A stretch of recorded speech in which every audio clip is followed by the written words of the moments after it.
In the heart of London, amidst the opulence and prosperity of the early 18th century, a financial storm was brewing. The year was 1720, and the city of London was abuzz with whispers of a golden opportunity, a chance to amass wealth beyond imagination. This was the South Sea Bubble.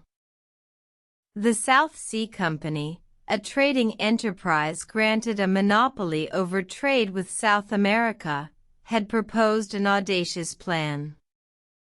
They would take over the national debt, in exchange for which they would issue shares that would double in value every year.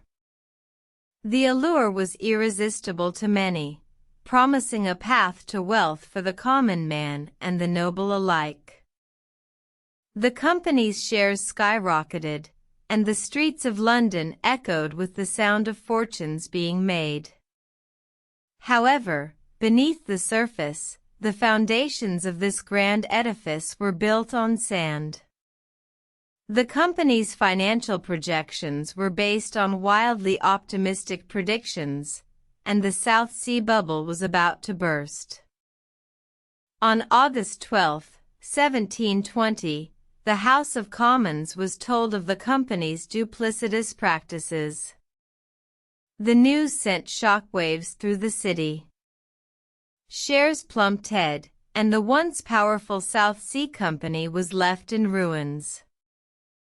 The South Sea Bubble had a devastating impact on the nation.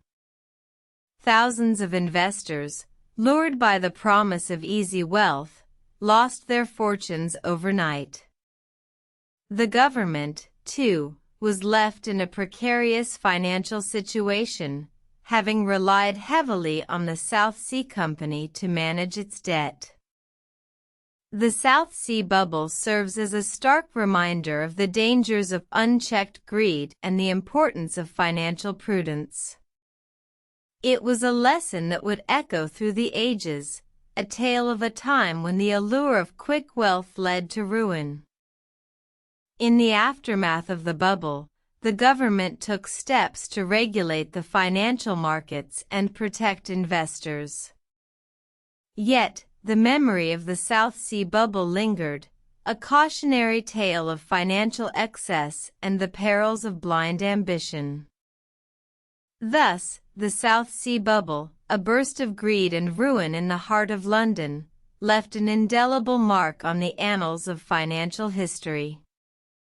A reminder that in the pursuit of wealth, caution and prudence are the wise investor's best allies.